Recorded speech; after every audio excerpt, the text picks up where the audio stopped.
Kiran sir. He is the man behind today's real estate revolution, entrepreneurship in India.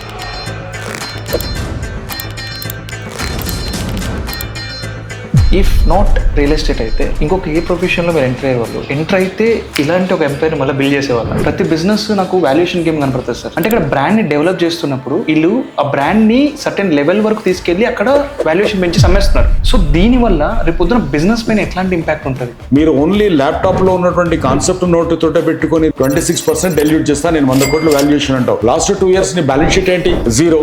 Tea అమ్ముతూ ఒక 600 కోట్ల రూపాయల valuation చూపిస్తున్నారు sir. But valuation it comes in to the picture when you go for a debt or an equity. అంటే ఇండియాలో వ్యాపారం చేసే అతన్ని ఒక దొంగలాగా చూస్తారు. Country runs on tax payers.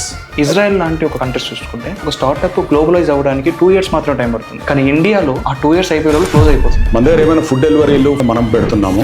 China కంపెనీలు తీసుకుంటే డీప్ సీక్ లాంటివి పెడుతున్నాయి. అంటే నాలెడ్జ్ అక్యుములేషన్ అక్కడ it is only temporary momentary benefit వస్తుంది. ఇక్కడ ఫౌండర్ 2 times ఫెయిల్ అయిపోయి మీ దగ్గరికి వచ్చి sir I have an idea please invest in me అంటే మీరు అట్లాంటి పర్సన్ మీరు ఇన్వెస్ట్ చేస్తారు? డెఫినెట్ గా ఇన్వెస్ట్ చేస్తాను అన్న. ఆ రోజుల్లో వాళ్ళు స్టార్ట్ చేసినప్పటికీ వాళ్ళకి చాలా ఆపర్చునిటీస్ ఉన్నాయి. కాంపిటీషన్ తక్కువ ఉంది, ఎవరికి అంత నాలెడ్జ్ లేదు. ఈ రోజు మనం ఒక 1000 రూపాయలు తీసుకొని వచ్చి స్టార్ట్ చేస్తే అవుతాం. ప్లానింగ్ పరిధిలో లేనిది ఏదైనా రిస్కే. ప్లానింగ్ నీ చేతిలో ఉన్నప్పుడు రిస్క్ ఎక్కడ ఉంటుంది? పేరెంట్స్ దగ్గరికి వెళ్ళి అమ్మ నేను ఇది చేయాలనుకుంటున్నా, నాన్న ఇది చేయాలనుకుంటున్నా, జాబ్ చూసుకో, మంచి పేరు ఉంటుంది, రిస్క్ ఎందుకు లైఫ్ లో ఉంటారు. జనరేషన్స్ మారినా ఇదైతే మారుతుంది. లోన్ అమౌంట్ తోటి గ్యాంబుల్ చేద్దామన్నా ఎవరైనా సక్సెస్ కాలేదు.